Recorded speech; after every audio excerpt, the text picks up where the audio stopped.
all that's in the world, here's the gifts under the tree. All that's in the world is the lust of the flesh, the lust of the eye, and the pride of life. That is the truth. And the lust of the flesh, it would be good for food. Lust of the eye, it was pleasant to the eye. Pride of life, Eve could be proud. That's where the tree comes from. It was reinstituted at Babel, and Babylon is the mother of all idolatry. And at Babel, in Genesis 11:4, they said, "Let us build us a city and a tower." The word tower is the word migdal. It means a pulpit. It means a rostrum. And from our pulpit or our tower, we will preach the doctrine of let us make us a name. Let us make us a name. And the word name is the word Shem, and it means an authority or a doctrine of our own. And that's where the Hercules myth began, or Adonis or Tammuz or all the rest of it. People say, I never heard such in my life. I've had people tell me that. Of course, Halloween, Christmas, Mardi Gras, and Easter are all the same system in different cultures and different societies. People say, I never heard this stuff before.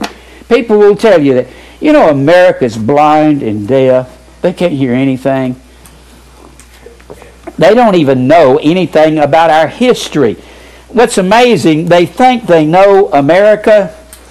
Even Americans don't know America. I've got some books here.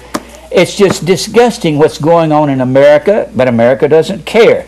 I've got a book here by Richard Schenkman. He's a graduate of Harvard and of Vassar. He got his education there. He's got a degree in history.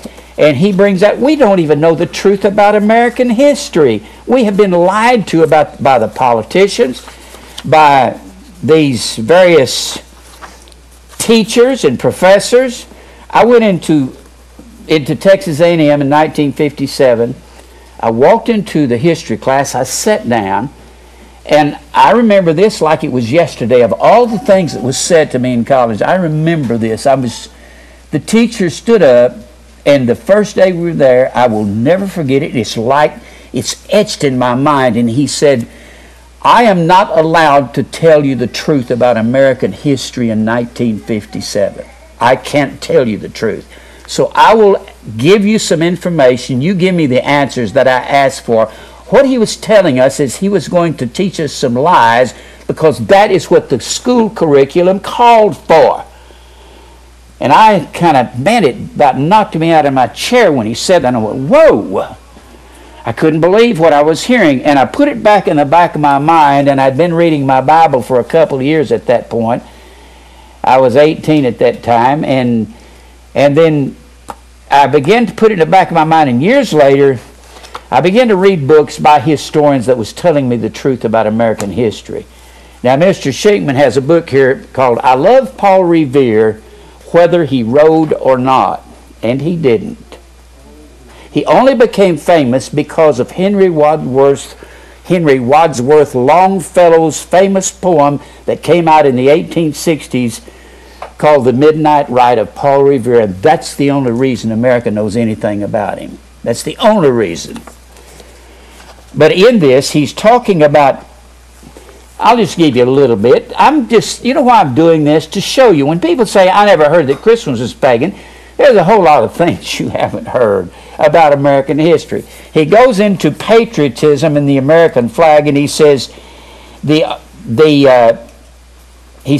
only reason the founders adopted a national flag was for practical reason, that the Navy needed one for identification when sailing into foreign ports. Now, whenever we pay this great homage to the American flag, and we're going to salute it and pledge to it, pledge means that you're willing to give all for something. Well, I'm not willing to give all for a flag. I'm willing to give all for the Bible and the Word of God.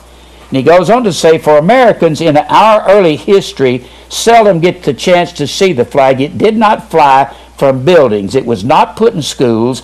It was never reproduced in newspapers, and painters did not make pictures of it. William Zielinski, reporting on a search of major catalogs of art from the Revolutionary War, says he could not find a single depiction of the American flag in our Revolution. No picture anywhere. The erroneous impression that the Stars and Stripes was ubiquitous, that means everywhere, word that I don't know why they don't use a better word, was ubiquitous in the Revolution is due to the fact that it is ubiquitous in the paintings of the Revolution. You understand what I said? It's not ubiquitous. It wasn't everywhere in the Revolution in the 1700s. It was ubiquitous in paintings of the Revolution of the late 1800s, done in the 19th century. But the fact is, not a single land battle in the Revolution was fought under Old Glory. There was no American flag at Bunker Hill, at Trenton, or at Yorktown.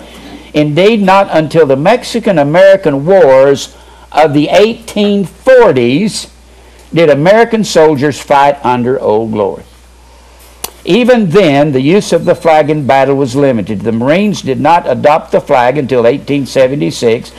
The U.S. Cavalry not until 1887. Forget those pictures of George Custer and the Stars and Stripes. His men never carried it. Wait, see, I'm just trying to point out to you how much we've been lied to. Soldiers did not go flagless, of course. They had battle flags to keep up their spirits. But nobody cares about the old battle flags. What we want is Washington crossing the Delaware with the Stars and Stripes. He says it never happened.